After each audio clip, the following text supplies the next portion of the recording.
What's going on, family? You're now tuned in to the Off the Porch podcast with the podcast point guard, Derek Lamont. Coming off them screens, hitting them threes, giving you that information that you truly need. All right.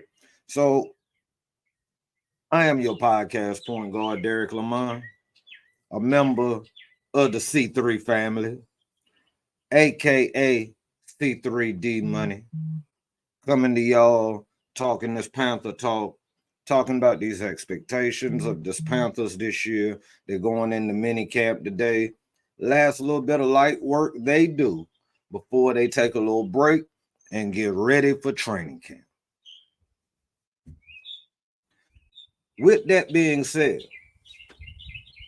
in Panther Nation, we have a lot of divide. Nothing new from any other year. Not even remotely different than any other year. We have talk about what this young man, Bryce Young, what he's going to be able to do this year. The prolific rookies, at least that we hope are prolific rookies, coming into this team. We talk the expectations completely of the whole team. Before I go any further, I would like to really thank the supporters, per se. To my sister, Jamita Taylor, happy early birthday. You've been my number one and biggest supporter, and Off the Porch loves you. Always love you. Shout out to A1 Robertson, my nephew, one of the dopest artists out there. Check him out wherever you digest good music. Anywhere you digest good music. A1 Robertson. He got songs like Clickers and so forth. Off the Porch, title name. And young dude who just harnessed and focused in on his craft. Shout out to Alvin People and the People's Choice podcast and the Wrestle Theory podcast. Great dude. Put the battery in my back initially. He's my brother. Love him to death. Always gonna be there for him. But shout out to my C3 family. The great Tony Dunn, the homie Cody Lack, Code Dizzle, Kobe, Jake. These ill skills. Man, you don't know how much you mean to me from the bottom of my heart. Truly. Panther Pickle. Even though sometimes I be wanting to look at you and hit you with your catchphrase. I love your insight. I love your dedication. I love your effort. Y'all have made me better in so many ways. Not just as in giving my content or being a podcaster, but even as a better person and as a man. And I will always give my love to C3. And anybody that has an issue with C3, that's your issue, because this is a great set of guys and I love them to death. But let's get to what we came to talk about is them Panthers. I got bacon on the other side. You might. Oh, you saw the bacon? Oh, well. Oh, flip it up. Oh, no, wrong side. Well, there's bacon on my hat. All right. But what I really wanted to get to is kind of how have we gotten to the point that we are now. And the point that I'm saying that we've gotten to is them walking into minicamp. All right. I'm not really interested in last year, but I have to be credible about last year because we had a 2-15 season. Any stretch of the imagination, that is not a great time for anybody. But there's always hope. And if you are at the bottom, you only have one place to go, and that is up. And when we start talking about Bryce Young, I think that we have to talk about the things that went wrong last year, about how Dan Morgan and Dave Canales corrected and fixed the problem or attempted to. And that's major to me. You've got to be able to realize and identify the problem before you can actually fix and correct an issue. So in that end, I'm happy. But Bryce, he had a problem with holding the ball a little too long. We can't hang on and harp on that too much because there was quite a few times he did not have any time. It was just a free lane to come through and hit the dude. The dude got hit like 62 to 64 times. No quarterback, I don't care how big, how girth, whatever, you shouldn't get hit that many times when you're talking about big 250, 260 pound men who run 40s that are like 4.4s and 4.3s and 4.5s, and they coming at you full speed. And so one of the hot topics that came up is when he first got to one of the OTAs and the arm got a little bit bigger.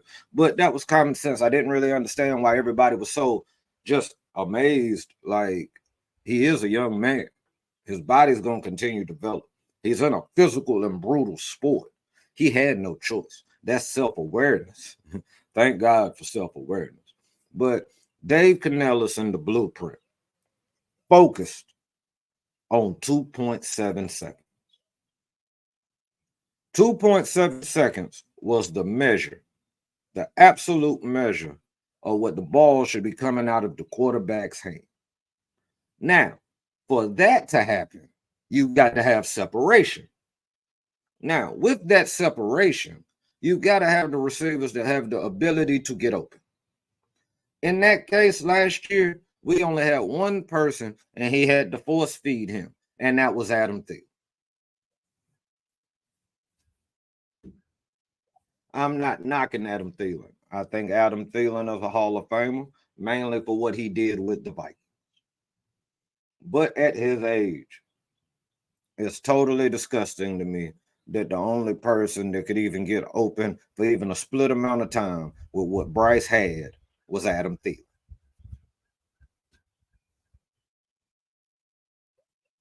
DJ Chark, a lot of people was hyped up about him. He couldn't do it. Jonathan Mingo played a little bit out of his wide receiver position, at least as far as where he lines up. And with all the dissension and the coaching staff, it became a horrible situation even for him, where a lot of fans now don't even believe he got it and they want him gone. Harp a lot about 0 touchdowns. Understand none of that is good. But I keep saying this, and I'm going to continue to keep saying this. If you can give Bryce Young grace because of the coaching staff, lack of offensive line, and separation, you've got to give Jonathan Mingo the same grace because of the coaching staff, a quarterback that couldn't stay upright because of the offensive line, and just not getting the teaching and the work that he needs. Okay? And when you look at other offensive members, Miles Sanders, he was on a flat tire the majority of the season. I feel like he's got a lot of proof this year. I'm going to get to that in a minute. Chuba Hubbard ran strong, even with a very weak offensive line. Some people might say that's not too bad. Out of all I just said, I said one person really played strong in that offense outside of Adam Thielen. We added Deontay Johnson, dog. We drafted that country boy Xavier Leggett ready to get down and mush secondary members out the way. That yard after catch. And see, that one is very important. Because, see, also the talk comes about how strong Brother Bryce's arm is. That's the main topic that a lot of people want to throw when they disparage him. See, first they hit him with him being too short, and I really took offense to that because I'm a short guy myself. But that didn't have nothing to do with his problems last year. When Baker Mayfield was there the year before, he had so many passes batted. You can't tell me that Bryce even had a quarter of the passes batted down that Baker Mayfield did. And if you did, you can educate me by dropping me some film. Drop the film. I don't care nothing about that. If I'm wrong, I'm wrong. I'll give it to you. But when we're looking at that, we also acquired 650 pounds plus into that interior line.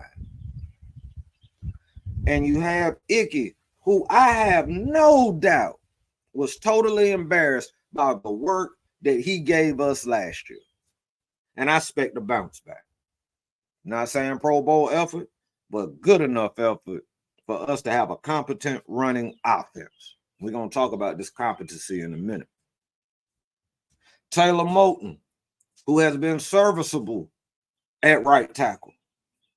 Then you add that 650 pounds between Damian Lewis and Robert Hunt. And let's not forget that Robert Hunt had the highest PFF for pass protection out of all offensive linemen last year. If not top, he was top 3. First of all, that 2.7 seconds that Dave Canellis was talking about seems a whole lot more possible when you trade it to get Deontay Johnson. The man's footwork is impeccable. You can check him out if you can see Route Guide on any of your social media junk and you see Deontay putting in that work. The man can get open.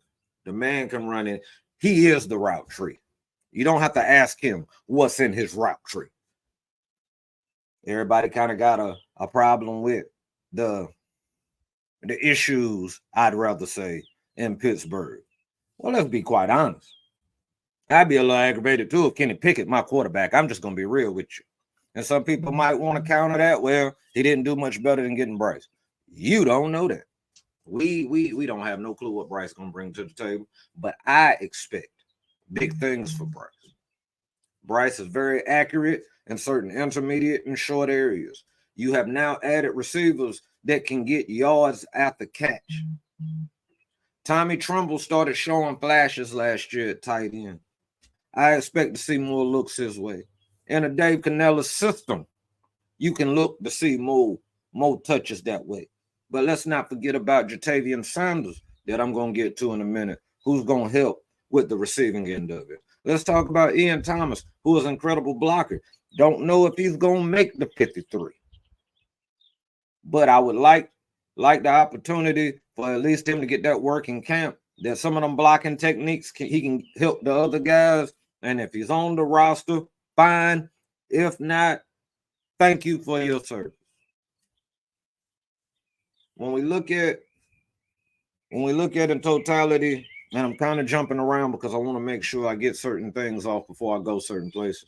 When we look at the defense, I know that the defense is not the crowning jewel of what people are talking about this year.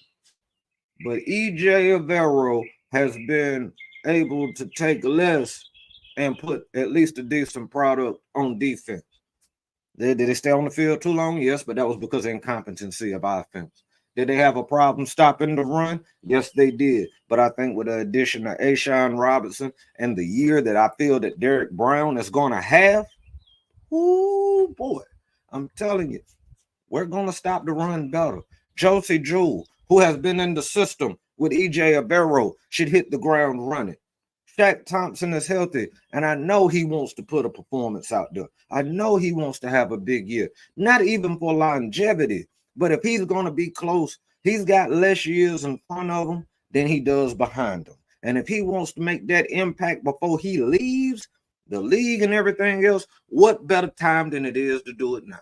Jordan Fuller, an Avero guy.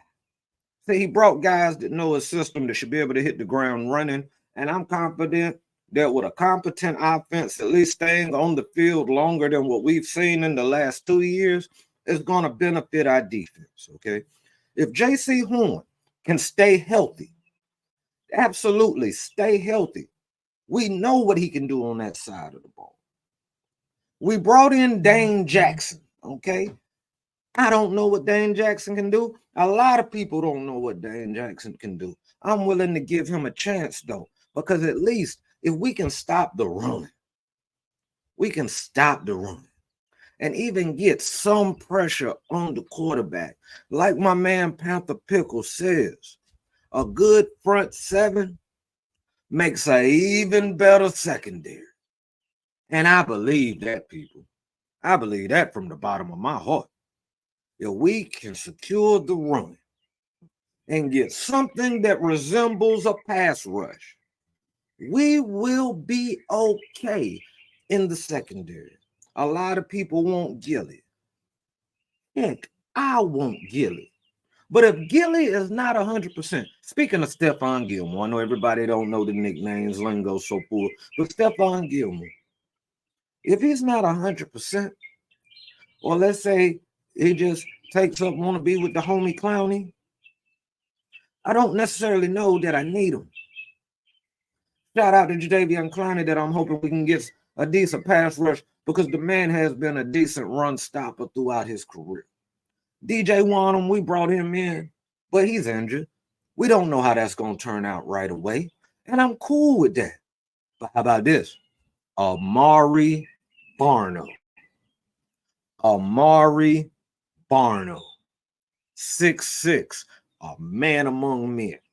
Had one of the fastest 40s in a combine for his position with a lack of playing time, but has shown flashes, even if it's in special teams, when he's on the field.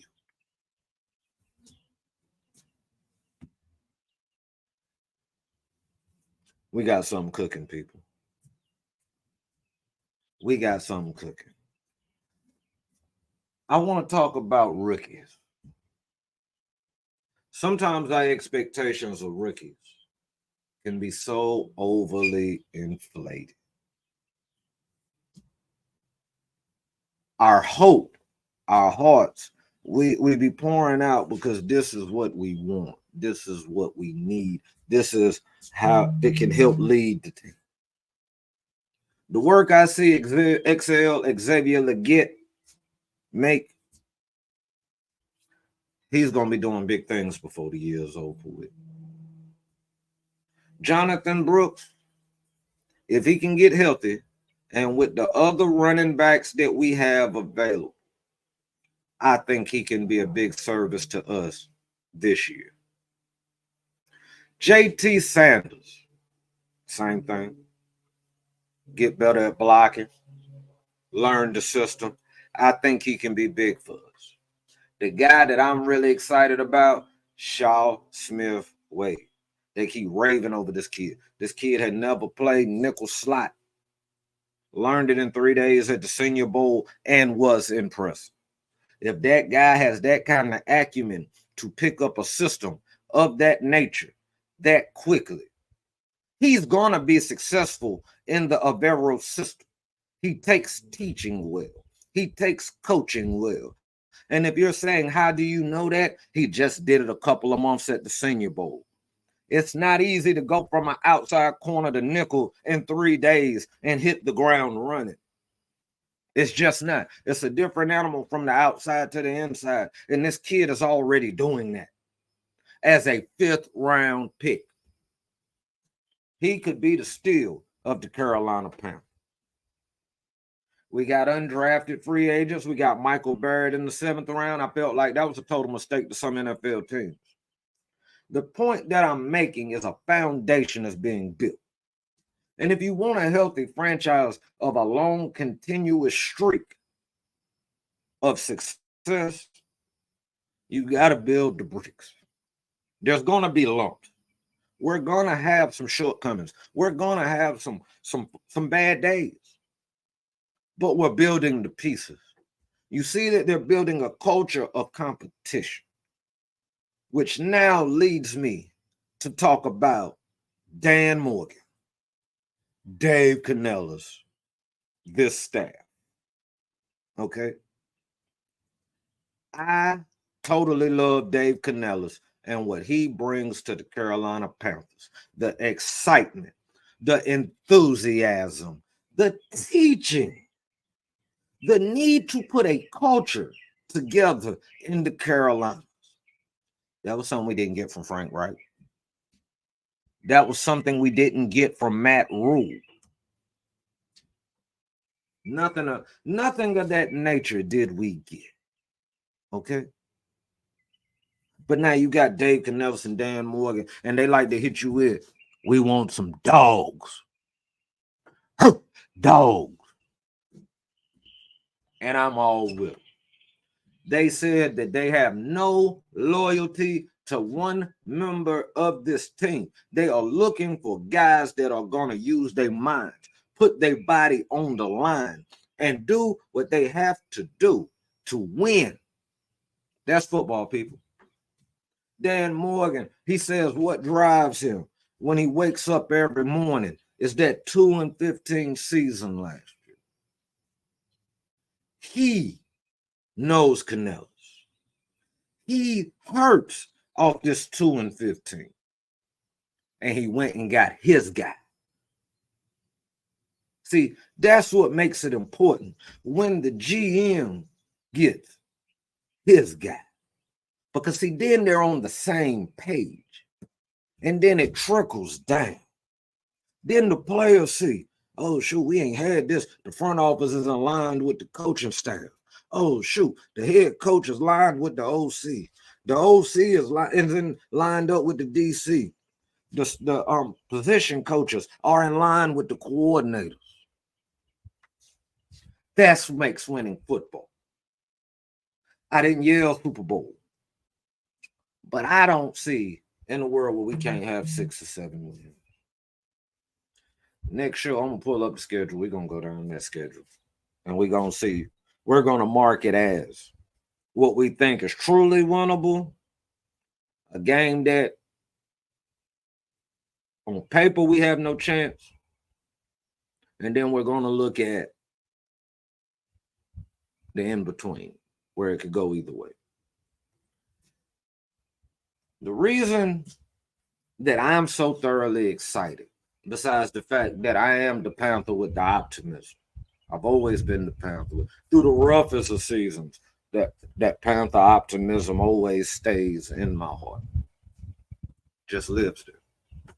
And I believe that if we run competent offense, and when they're in these mini camps and training camps, we get incremental improvement every day. And you add on to each day. That's all you got to do. Add on to each day. You're already a better player than you were the day before. And I am excited. I am thrilled. You have an OC who has been with the head coach, who, mind you, is an offensive-minded head coach for years. He trusts that man. See, we're getting cohesion. We're able to start to work on consistent effort and consistent production. Now, as I get ready to end this, what I wanted to do, in the words of the great Triple H, I only got one question. Are you ready? I can't hear you. Are you ready? Are you ready for Bryce Young to show you why he was the number 1 pick in the draft? Are you ready for Miles Sanders to prove to you why we went and got him and how he's going to get his face back? Are you ready for Deontay Johnson to show you why he is a number 1 receiver in this league? Are you ready to see Xavier Leggett get out there and show you why he was our guy?